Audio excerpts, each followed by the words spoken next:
Chers téléspectateurs, bienvenue pour un nouveau numéro de Talk Logistique, votre ami et frère Thierno Abdoulaye Diallo. Aujourd'hui, nous avons l'honneur et le plaisir d'être reçus par le colonel Alpha Touré Diallo, qui est le directeur de la communication de l'administration douanière. Bonjour mon colonel. Bonjour. Merci de nous avoir reçus ici dans votre bureau pour un entretien concernant le Covid-19. Qui est M. Alpha Touré Diallo? Merci beaucoup Abdoulaye. Nous vous remercions d'avoir bien voulu faire le déplacement au niveau de la Direction générale des douanes ce matin. Je suis le lieutenant-colonel Alpha Touré Diallo, je suis le chef du bureau des relations publiques et de la communication de la Direction générale des douanes. Merci. Alors aujourd'hui, quel est l'impact du Covid-19 sur les recettes de l'administration douanière? Bien, merci beaucoup. Vous savez, c'est une question à laquelle on ne peut pas répondre par un chiffre, parce que nous sommes en plein dans la pandémie qui se déroule et les actions de riposte également sont en train de se dérouler.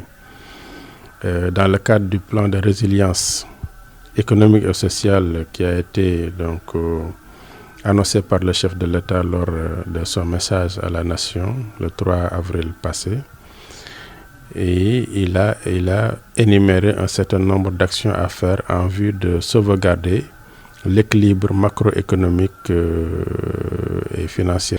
Dans ce plan, il y a beaucoup de diligences qui sont du ressort de la douane, qui tournent autour des mesures fiscales et douanières à prendre pour accompagner donc le tissu économique, pour accompagner les opérateurs économiques. Il est prévu également dans ce plan d'accompagner le secteur privé par une injection de fonds. La douane a une partition à jouer dans ce cadre-là. Nous allons nous aussi accompagner les industriels et les opérateurs économiques de manière générale à travers des mesures douanières qui tendent un peu à suspendre le paiement de certaines dettes douanières, comme c'est dit dans le plan. Également, nous comptons accompagner le secteur de l'économie en tant que soldat de l'économie. Nous avons une bonne partition à jouer. Vous savez, aujourd'hui, si je vous fais les statistiques par rapport aux importations, j'ai dit dans d'autres antennes j'ai eu à le dire au niveau d'autres antennes, que les importations du Sénégal en provenance de l'Europe sont de l'ordre de 49%. Les importations en provenance de l'Asie et de la Chine sont de l'ordre de 25%. Vous voyez donc, si aujourd'hui, il n'y a presque plus de bateaux qui quittent la Chine aujourd'hui, si aujourd'hui l'Europe est confinée et que le travail est très au ralenti, donc ça a forcément un impact sur le volume des importations. Or, le droit de douane est un droit qu'on ne peut pas aller chercher.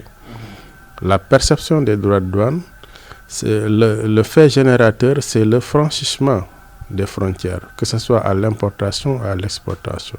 Tant que les marchandises n'ont pas franchi la frontière, il n'y a pas de possibilité de percevoir des droits de douane. Donc vous voyez que les droits de douane dépendent essentiellement des importations. Aujourd'hui, il y aura un impact assez lourd sur la mobilisation des recettes, mais nous sommes tous mobilisés aujourd'hui vers les mesures de résilience économique qui nous permettront de faire face à cette situation, en tout cas pour mitiger au maximum les contre-coups de cette pandémie. On voit aujourd'hui que le transport est trop impacté par le Covid-19, mais on voit qu'aussi le transport aérien est en train vraiment de tirer son épingle du jeu, parce qu'aujourd'hui, il y a beaucoup de transports de matériel, de médicaments de santé qui sont effectués par voie aérienne. Est-ce qu'aujourd'hui, il y a toujours des activités au niveau de l'aéroport international Blaise Diagne? Oui, au niveau de l'aéroport, vous savez que l'aéroport est fermé au transport de personnes. Mais aujourd'hui, dans le cadre des pandémies de ce genre, le problème essentiel, c'est donc un problème d'approvisionnement. Comment faire pour que le matériel de soins, les denrées de première nécessité, en tout cas les produits essentiels puissent être acheminés et à temps au niveau des points où ces marchandises-là sont attendues. Dans ce cadre-là, il y a des cargos qui arrivent au niveau du port, de l'aéroport et sont traités en diligence, en toute diligence pour que les produits et le matériel, essentiellement c'est du matériel médical, puissent être acheminés. Et les droits de douane ne sont pas payés, sont exonérés. Non, les droits de douane ne sont pas exonérés, mais vous savez, le matériel médical, de manière générale, en temps normal, le matériel médical est un matériel c'est largement exonéré de droits de douane. C'est une politique, de l'État, une politique pour faciliter un peu l'accès de ces produits de première nécessité, l'accès de tout le monde. C'est des produits qui pratiquement ne payent pas de droits.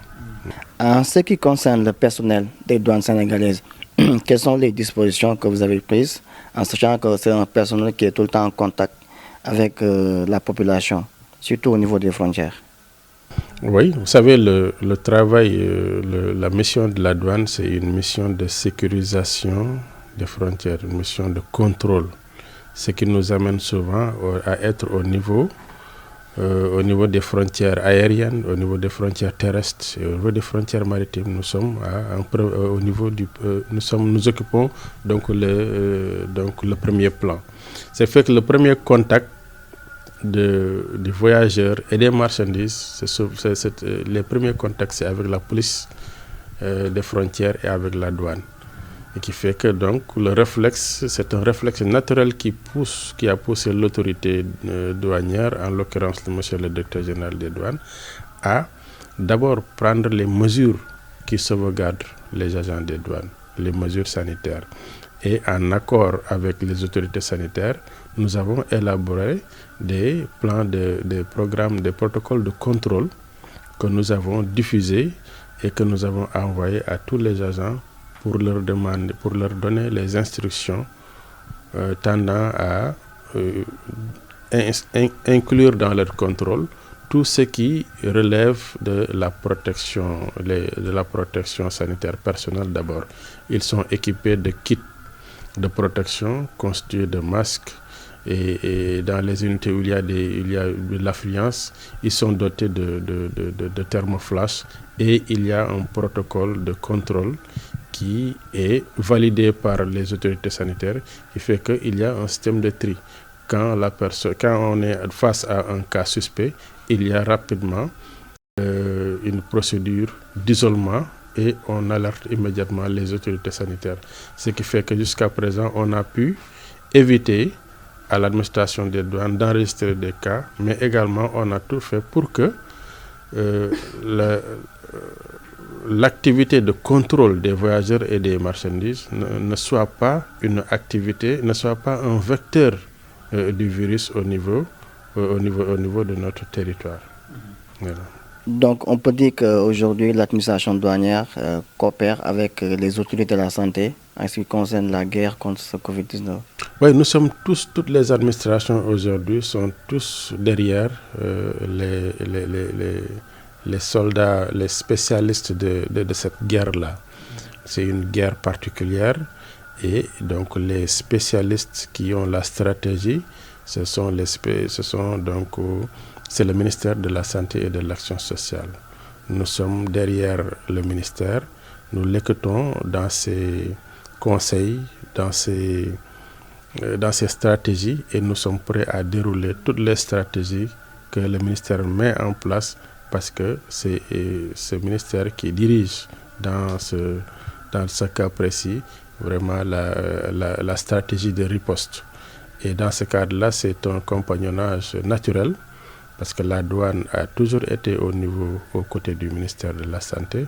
Nous avons une bonne partie de la réglementation de santé qui dépend du concours de la douane parce que nous sommes au niveau des frontières.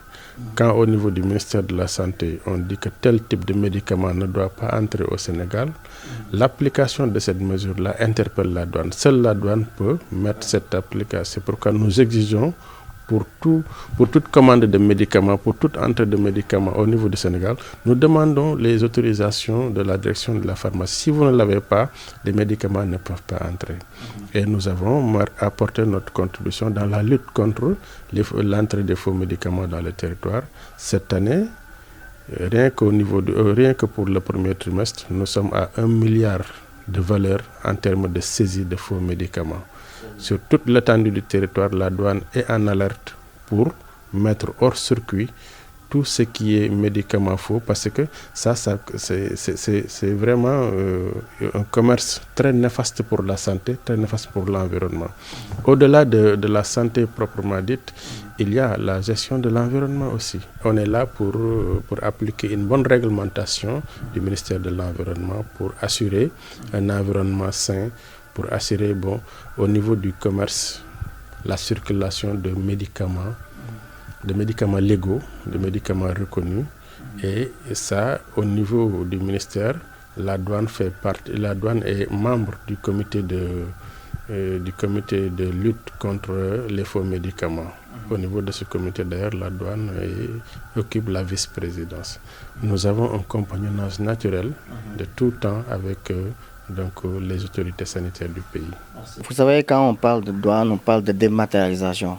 Bon, la douane sénégalaise a procédé, au processus, de dématérialisation depuis quelques années.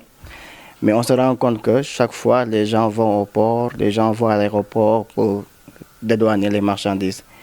Et aujourd'hui, avec le Covid-19, est-ce que serait-il pas, pertinent d'accélérer ce processus pour atteindre, 80% ou même 100% de dématérialisation, afin d'éviter les gens d'aller tout le temps au port, à l'aéroport, et diminuer le flux de personnes au niveau de ces endroits? Oui, merci.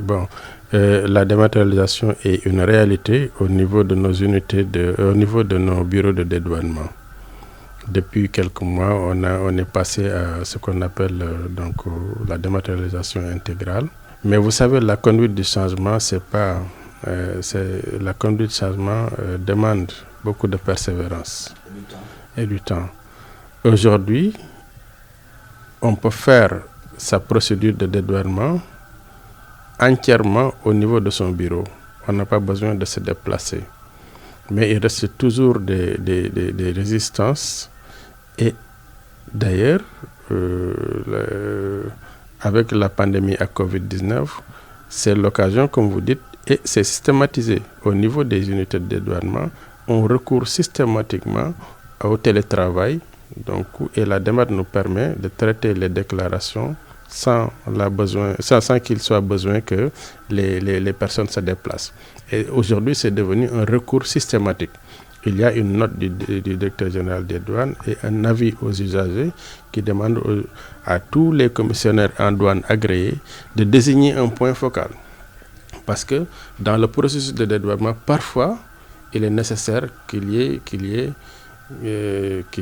ait donc un déplacement. Si on doit procéder à une visite, là, il faut que le propriétaire ou bien le déclarant soit présent quand on ouvre les conteneurs.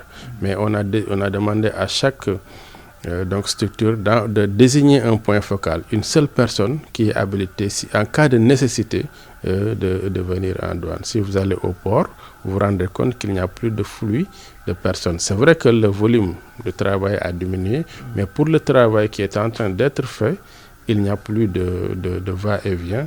Et c'est peut-être également l'occasion d'ancrer définitivement dans les habitudes vraiment le réflexe de travailler à distance. Mais le Sénégalais, l'Africain de manière générale, aime le contact physique.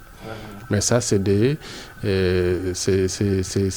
choses inhérentes à la gestion du changement. Ça va venir. Et même au niveau des bureaux également, on privilégie le télétravail. Depuis quelques semaines, nous avons fait des réunions, mais des réunions à distance, des réunions en vidéoconférence. Voyez-vous. Jusqu'à présent, est-ce qu'on fait le circuit douanier, le fait de passer par les bureaux de douane là? pour ce n'est plus nécessaire. Ce n'est plus nécessaire. Dès que vous terminez de saisir votre déclaration au niveau de votre machine et que vous validez, la déclaration est déposée au niveau du chef de section qui commence à avoir accès à la déclaration et on peut le traiter. Et même s'il y a des documents qui sont requis par le service, on envoie, il y a un système de messagerie. Le service peut dialoguer avec la structure émettrice de la déclaration immédiatement par message s'il y a des omissions, s'il y a des choses à faire et s'il y a une visite, on peut tout programmer à travers le système Gaïndé. Oui. Et tout ce processus a été bien partagé avec vos partenaires tels que les armateurs, les transitaires. Tout le monde, tous les acteurs ont travaillé en synergie à l'élaboration de Gaïndé intégral. On a fait des formations avec tous les acteurs du service. La direction des systèmes informatiques douaniers a offert des formations à presque 1000 utilisateurs. On a formé tout le monde, on a sensibilisé tout le monde et la dématérialisation est portée et bien portée par pratiquement tous les usagers du service. Merci mon colonel, nous sommes à la fin de notre entretien. Merci de nous avoir reçus ici dans votre bureau. Alors chers téléspectateurs, donc c'était tout pour aujourd'hui. Nous vous donnons rendez-vous pour un autre numéro de Talk Logistique, Inch'Allah.